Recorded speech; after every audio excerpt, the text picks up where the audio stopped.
Hi friends, PSC ബിഗിനേഴ്സിലേക്ക് ഏവർക്കും സ്വാഗതം. ഇന്നത്തെ ക്ലാസ് ഇംഗ്ലീഷ് പാർട്ട് 1 ആണ്. അപ്പോൾ ആദ്യത്തെ ക്ലാസ്സിൽ നമ്മൾ പാർട്സ് ഓഫ് സ്പീച്ച് ഏതൊക്കെയാണ്, പിന്നെ നൗണിനെ കുറിച്ചും നമ്മൾ പഠിക്കും. അപ്പോൾ നമുക്ക് ഡയറക്റ്റായി ക്ലാസ്സിലേക്ക് പോകാം. Parts of speech. നമ്മളൊരു ലാംഗ്വേജ് പഠിക്കുമ്പോൾ ആദ്യം ആൽഫബേറ്റ്സ് പഠിക്കും. ഈ ആൽഫബേറ്റ്സുകൾ കൂട്ടിച്ചേർത്ത് നമ്മളെന്ത് ചെയ്യും? വേർഡ്സ് ഉണ്ടാക്കും. വേർഡ്സുകളെല്ലാം കൂട്ടിച്ചേർത്താണ് സെൻറ്റൻസ് ഉണ്ടാവുക. സപ്പോസ് നമ്മളിപ്പോൾ PEN പെൻ, അല്ലെങ്കിൽ നമ്മൾ വേറൊരു വാക്കെടുക്കാം, RAN റാൻ. അപ്പോൾ ഇങ്ങനെ ആൽഫബേറ്റ്സുകൾ കൂടിച്ചേർന്ന് വേർഡ് ഉണ്ടാകും. ഈ വേർഡുകളെല്ലാം കൂടിച്ചേർന്ന് സെൻറ്റൻസ് ഉണ്ടാകും. അതിന് എക്സാമ്പിൾ പറയാം. I went to hotel yesterday. ഇതൊരു സെൻറ്റൻസാണ്. അപ്പോൾ ഇങ്ങനെ ഒരു സെൻറ്റൻസ് എഴുതണം വെച്ചാൽ ഇംഗ്ലീഷിൽ സർട്ടൻ ഗ്രാമർ ഉണ്ട്. ആ ഒരു റൂൾ അനുസരിച്ച് മാത്രമാണ് നമുക്കൊരു സെൻറ്റൻസ് എഴുതാൻ പറ്റുക. ഈ സെറ്റ് ഓഫ് റൂൾസിനെയാണ് ഗ്രാമർ എന്ന് പറയുന്നത്. ഒരു സെൻറ്റൻസിൽ വിവിധ പാർട്ടുകളുണ്ട്. ഇതിൽ തന്നെ നോക്കൂ, ഐ ഉണ്ട്, വെൻ്റ് ഉണ്ട്, ടു, ഹോട്ടൽ, എസ്റ്റർഡേ. ഇങ്ങനെയുള്ള ഒരു സ്പീച്ചിലെ പാർട്ടുകളാണ് പാർട്സ് ഓഫ് സ്പീച്ച്. അപ്പോൾ ആ പാർട്ടിൽ ഏതൊക്കെ വരും? നൗൺ ഉണ്ടാവും, പ്രോനൗൺ ഉണ്ടാകാം, വെർബ് ഉണ്ടാകാം, അഡ്ജക്റ്റീവ് ഉണ്ടാവാം, അഡ്വർബ് ഉണ്ടാകും, പ്രിപ്പോസിഷൻ ഉണ്ടാകും, കൺജക്ഷൻ ഉണ്ടാകും, ഇൻ്റർജെക്ഷൻ ഉണ്ടാകും.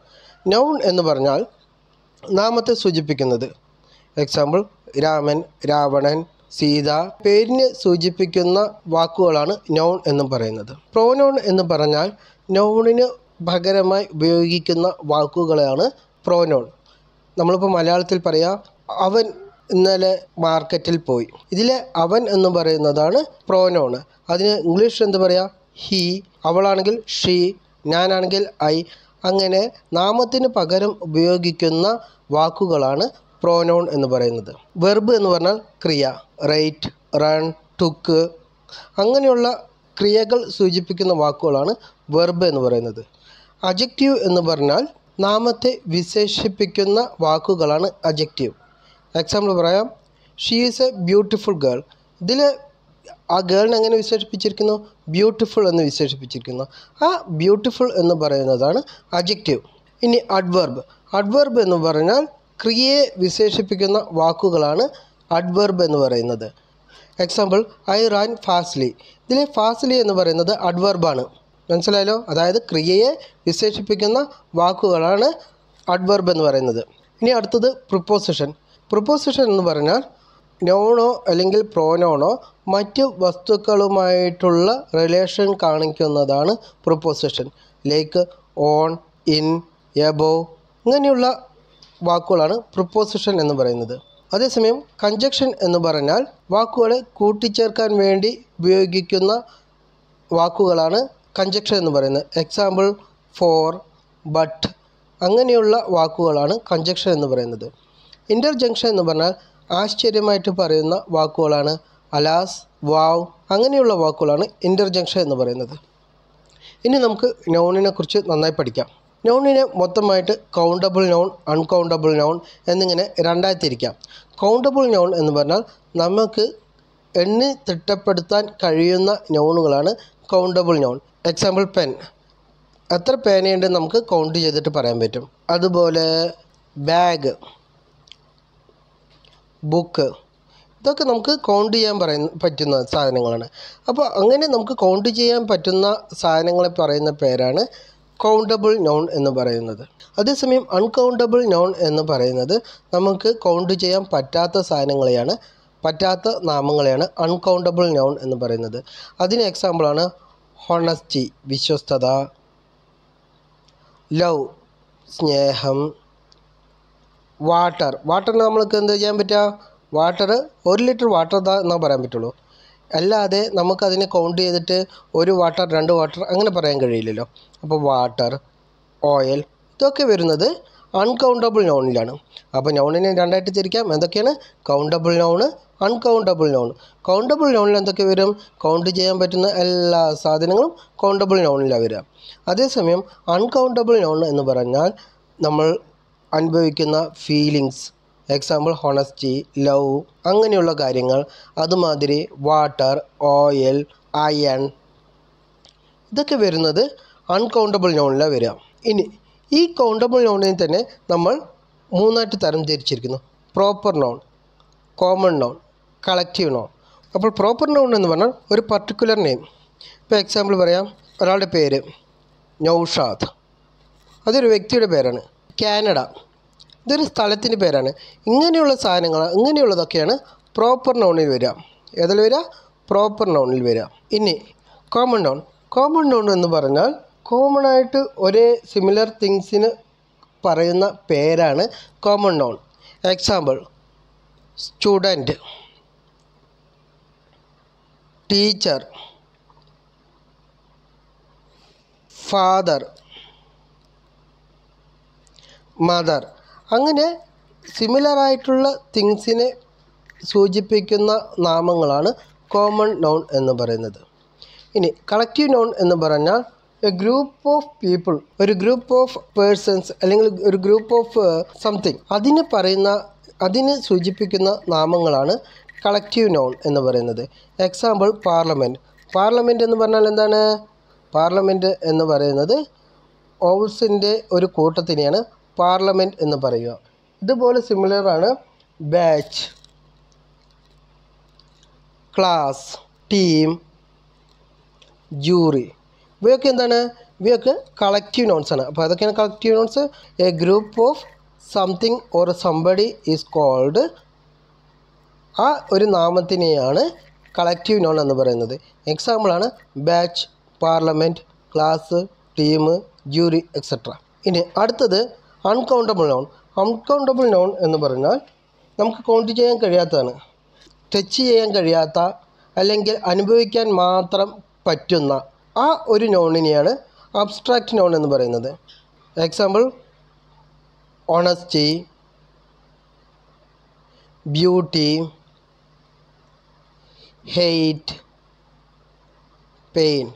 ഇതൊക്കെ എന്താണെന്ന് വെച്ചാൽ നമുക്ക് അനുഭവിക്കാൻ പറ്റും, പക്ഷേ അതിനെ തൊടാനോ അല്ലെങ്കിൽ കാണാനോ പറ്റില്ല. അപ്പോൾ നമുക്ക് കാണാൻ പറ്റാത്തതോ അല്ലെങ്കിൽ ടച്ച് ചെയ്യാൻ കഴിയാത്തതോ ആയ അനുഭവിക്കാൻ കഴിയുന്ന നാമങ്ങളെ പറയുന്ന പേരാണ് അബ്സ്ട്രാക്റ്റ് നോൺ. ക്ലിയർ ആണല്ലോ? ഇനി അടുത്തത് മെറ്റീരിയൽ നോൺ. സാധാരണ നമ്മൾക്ക് കൗണ്ട് ചെയ്യാൻ കഴിയാത്ത പക്ഷേ മെഷർ ചെയ്യാൻ കഴിയുന്ന അല്ലെങ്കിൽ വെയിറ്റ് നോക്കാൻ കഴിയുന്ന മെറ്റീരിയലുകളുടെ നോണാണ് മെറ്റീരിയൽ നോൺ എന്ന് പറയുന്നത്. Example water, oil, iron, copper. ഇതെല്ലാം എന്താണ്? മെറ്റീരിയൽ നോണാണ്. അപ്പോൾ noun that cannot be counted, we can only measure or weight it. നമുക്ക് കൗണ്ട് ചെയ്യാൻ പറ്റാത്ത പക്ഷേ വെയിറ്റ് ചെയ്യാനോ അല്ലെങ്കിൽ മെഷർ ചെയ്യാനോ പറ്റുന്ന മെറ്റീരിയൽസിനെയാണ് മെറ്റീരിയൽ നോൺ എന്ന് പറയുന്നത്. ഇനി നമുക്ക് നോക്കാം പ്രോപ്പർ നോൺ. പ്രോപ്പർ നോൺ എന്ന് പറഞ്ഞാൽ എന്താണ്? ഒരു പർട്ടിക്കുലർ നെയിം. എക്സാമ്പിൾ ഞാൻ പറഞ്ഞിരുന്നു, ഇപ്പോൾ നൗഷാദ്, അതൊരു വ്യക്തിയുടെ പേരാണ്. അല്ലെങ്കിൽ നമുക്കൊരു സ്ഥലം എടുക്കാം, കാനഡ, അതൊക്കെ എന്താണ്? പ്രോപ്പർ നോണാണ്. അപ്പോൾ name of something or somebody, ഇവിടെ ഞാൻ എക്സാമ്പിൾ തന്നിട്ടുണ്ട്, മോഹൻ, രാജസ്ഥാൻ എന്നിങ്ങനെ. അപ്പോൾ ഇതൊക്കെ എന്താണ്? പ്രോപ്പർ നോണാണ്. അടുത്തത് കോമൺ നോൺ. കോമൺ നോണിൽ ഏതാണ്? സിമിലറായിട്ടുള്ള തിങ്സിനെ പറയുന്ന അവരുടെ നാമമാണ് കോമൺ നോൺ. എക്സാമ്പിളാണ് student, doctor, lawyer, mother, father etcetera. അടുത്തത് കളക്റ്റീവ് നോൺ. കളക്റ്റീവ് നോണിൽ എന്താണ്? ഒരു group of people or somebody or something, അതിനെയാണ് എന്ത് പറയുക? കളക്റ്റീവ് നോൺ എന്ന് പറയുന്നത്. അതിന് എക്സാമ്പിളാണ് parliament, police, committee, jury etcetera. അടുത്താണ് അബ്സ്ട്രാക്റ്റ് നോൺ. നമുക്ക് കാണാൻ പറ്റാത്തതോ തൊടാൻ പറ്റാത്തതോ പക്ഷേ അനുഭവിക്കാൻ പറ്റുന്നതായ നാമങ്ങളെയാണ് അബ്സ്ട്രാക്റ്റ് നോൺ. എക്സാമ്പിളാണ് beauty, pain, hunger, hate, knowledge, honesty, virtue etcetera.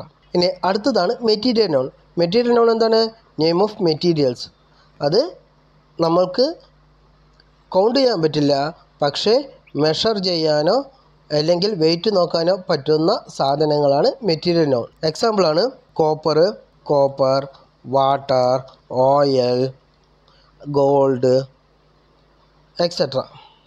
ഇനി ഇതില്ലാതെ നോണിനെ നമുക്ക് നോണിനെ എന്തൊക്കെയായിട്ട് തിരിച്ചിരിക്കുന്നു? നമ്മൾ നോണിനെ കൗണ്ടബിൾ നോണും അൺകൗണ്ടബിൾ നോണുമായിട്ട് തിരിച്ചിരിക്കുന്നു. ഈ കൗണ്ടബിൾ നോണിൽ തന്നെ സിംഗുലാർ കൗണ്ടബിൾ നോണുണ്ട്, പ്ലൂറൽ കൗണ്ടബിൾ നോണുണ്ട്. സിംഗുലാർ കൗണ്ടബിൾ നോൺ എന്ന് പറഞ്ഞാൽ ഒരൊറ്റ വസ്തു മാത്രം ഉണ്ടാകുന്ന സമയമാണ് singular countable noun. For example pen. Pen എന്ന് പറയുന്നത് സിംഗുലർ കൗണ്ടബിൾ നൗണാണ്. പക്ഷേ പെൻസ് എന്ന് പറഞ്ഞാൽ പ്ലൂരൽ കൗണ്ടബിൾ നൗണാണ്. അപ്പോൾ അതായത് ഒരുപാട് എണ്ണം ഉണ്ടെങ്കിൽ അത് പ്ലൂരൽ കൗണ്ടബിൾ നൗണ്. അതേസമയം കൗണ്ടബിൾ നൗണിൽ ഒരെണ്ണം മാത്രമാണ് വെച്ചാൽ സിംഗുലർ കൗണ്ടബിൾ നൗൺ എന്ന് പറയുന്നു. ഇനി കോമൺ നൗണിൽ അതായത് example college, church, university, market, temple അങ്ങനെയുള്ള സ്ഥലത്തേക്ക് പോകുമ്പോൾ നമ്മൾ മെയിൻ പർപ്പസിന് വേണ്ടിയാണ് അവിടേക്ക് പോകുന്നത് എന്ന് വെച്ചാൽ നമ്മൾ ദ ആർട്ടിക്കിൾ ചേർക്കേണ്ട ആവശ്യമില്ല. അതേസമയം നമ്മൾ വല്ല ഉഡായിപ്പ് പരിപാടിക്കാണ് ഇവിടങ്ങളിൽ പോകുന്നത് വെച്ചാൽ നമ്മൾ ദ ചേർക്കണം. എക്സാമ്പിൾ പറഞ്ഞുതരാം. I go to temple every day. അപ്പം തന്നെ നമ്മൾ അവിടെ ടെമ്പിളിൽ പോകുന്നത് പ്രാർത്ഥിക്കാൻ വേണ്ടിയാണ് ഡെയിലി പോകുന്നത്. ഇവിടെ ദാ ചേർക്കേണ്ട ആവശ്യമില്ല. കാരണം നമ്മൾ മെയിൻ പർപ്പസിന് ടെമ്പിളിൽ പോകുന്നത് പ്രാർത്ഥിക്കാൻ തന്നെയാണ്. ആ മെയിൻ പർപ്പസിന് തന്നെയാണ് പോകുന്നത്. അതുകൊണ്ട് ദാ ചേർക്കേണ്ട ആവശ്യമില്ല. അതേസമയം നമ്മൾ പോകുന്നത് ഗേൾ ഫ്രണ്ടിനെ കാണാൻ അല്ലെങ്കിൽ ഉഡായിപ്പ് പരിപാടിക്കാണ് വെച്ചാൽ നമ്മൾ ദാ ചേർക്കണം. Example I went to the temple to meet my girl friend. അപ്പോൾ നമ്മൾ മെയിൻ പർപ്പസ് അല്ലാതെ സെക്കൻഡറി പർപ്പസിനാണ് പോകുന്നത് എന്ന് വെച്ചാൽ കോമൺ നെയിമിൻ്റെ മുമ്പ് ദാ ചേർക്കണം. ഇപ്പോൾ റൂൾ മനസ്സിലായല്ലോ. ഇതേപോലെ ഒരുപാട് എക്സാമ്പിൾ ഉണ്ട്. ഇപ്പോൾ അടുത്തൊരു എക്സാമ്പിൾ പറഞ്ഞുതരാം. I went to college yesterday. ഇതൊന്ന് മനസ്സിലാവും. ഞാൻ ഇന്നലെ പോയത് കോളേജിൽ പഠിക്കാൻ വേണ്ടി പോയതാണ്. ഇനി ഞാൻ മാറ്റാണ്. I went to the college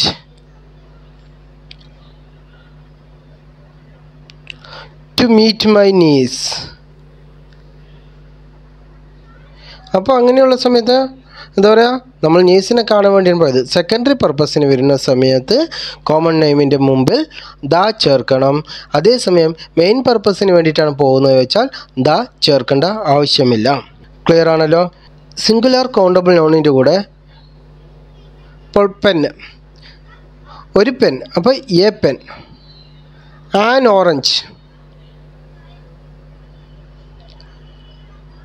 A butterfly. അതായത് സിംഗുലറായിട്ടുള്ള ഇതിൻ്റെ കൂടെ മാത്രമേ എ അല്ലെങ്കിൽ ആൻ ചേർക്കാൻ പറ്റുള്ളൂ. അതേസമയം പ്ലൂരലിൻ്റെ കൂടെ എ ചേർക്കാൻ പറ്റില്ല. എ പെൻസ്, അത് തെറ്റാണ്. എ എന്ന് ചേർക്കാൻ പറ്റില്ല. അല്ലെങ്കിൽ ആൻ ഓറഞ്ചസ് ചേർക്കാൻ പറ്റില്ല. സിംഗുലർ കൗണ്ടബിളിൻ്റെ കൂടെ മാത്രമേ എ അല്ലെങ്കിൽ ആൻ, അത് മീൻ ചെയ്യുന്നത് ഒരു എന്ന അർത്ഥമാണ്, ഒന്ന് എന്നുള്ള അർത്ഥമാണ്. ഒരു അല്ലെങ്കിൽ ഒന്ന് എന്നുള്ള അർത്ഥമാണ് എ ചേർക്കുന്നത്. അപ്പോൾ സിംഗുലർ കൗണ്ടബിൾ നൗണിൻ്റെ കൂടെ മാത്രമേ എ അല്ലെങ്കിൽ ആൻ ചേർക്കാൻ പറ്റുള്ളൂ. അതേപോലെ പ്ലൂറൽ കൗണ്ടബിൾ നൗണിൻ്റെ കൂടെ എ അല്ലെങ്കിൽ ആൻ ചേർക്കാൻ പാടില്ല. ഇനി അടുത്തൊരു റൂള്, അഡ്ജക്റ്റീവ് എന്ന് പറഞ്ഞാൽ നാമത്തെ വിശേഷിപ്പിക്കാനാണ്. അപ്പോൾ ഞാൻ പറയുന്നത് he is A poor boy. അവനൊരു പാവപ്പെട്ട കുട്ടിയാണ്. ഇതിൽ പുവർ എന്ന് പറയുന്നത് അഡ്ജക്റ്റീവാണ്, അത് ബോയിനെ വിശേഷിപ്പിക്കുന്നു. അതേസമയം ഈ പുവറിൻ്റെ കൂടെ ദ പുവർ എന്നെഴുതിയാൽ പുവറായിട്ടുള്ള ആൾക്കാരിനെ എല്ലാം വിശേഷിപ്പിക്കുന്നതാണ്. അപ്പോൾ അതൊരു കോമൺ നൗണാണ്. എങ്ങനെ അഡ്ജക്റ്റീവായിട്ടുള്ള ഒരു ഇതിനെ അതിൻ്റെ ഫ്രണ്ടിൽ ഒരു ദ ചേർത്തിയാൽ അത് കോമൺ നൗണാണ്. ഇതേപോലെ എക്സാമ്പിൾ പറയാം. ബ്ലൈൻഡ്. ബ്ലൈൻഡ് പറഞ്ഞാൽ കണ്ണ് കാണാത്ത ആൾ. ദ ബ്ലൈൻഡ് പറയുമ്പോൾ അത് കോമൺ ആയിട്ടുള്ള മൊത്തം ആൾക്കാരെയും പറയുന്നതാണ്, കോമൺ നൗണാണ്. അടുത്തൊരു example, he is a rich guy. അതേസമയം ദ റിച്ച് എന്ന് പറയുമ്പോൾ അത് കോമൺ നൗണാണ്. The rich exploits poor. Clear ആണല്ലോ. അപ്പോൾ നമ്മൾ 3 കാര്യങ്ങളാണ് ഇന്നത്തെ റൂളിൽ പഠിച്ചത്. ഒന്ന്, കോമൺ നൗണിനെ മെയിൻ പർപ്പസിനല്ലാതെ സെക്കൻഡറി പർപ്പസിന് വേണ്ടി ഉപയോഗിക്കുമ്പോൾ ദ എന്ന് ചേർക്കുകയും മെയിൻ പർപ്പസിന് വേണ്ടി ഉപയോഗിക്കുമ്പോൾ ദ ഒഴിവാക്കുകയും വേണം. രണ്ടാമത്തത്, സിംഗുലർ കൗണ്ടബിൾ നൗണിൻ്റെ കൂടെ മാത്രമേ എ അല്ലെങ്കിൽ ആൻ ചേർക്കാൻ പറ്റുള്ളൂ. എ അല്ലെങ്കിൽ ആൻ എന്നതിൻ്റെ മീനിങ് ഒരു എന്ന് അല്ലെങ്കിൽ ഒന്ന് എന്ന അർത്ഥമാണ്. മൂന്നാമത്തെ കാര്യം, അഡ്ജക്റ്റീവിൻ്റെ കൂടെ ദ ചേർക്കുന്ന സമയത്ത് അത് കോമൺ നൗൺ ആകും. ദ പ്ലസ് അഡ്ജക്റ്റീവ് എന്താകും? കോമൺ നൗണാണ്. അതിന് എക്സാമ്പിളാണ് the poor, the blind, the rich, the educated, അങ്ങനെയുള്ള ഇതെല്ലാം.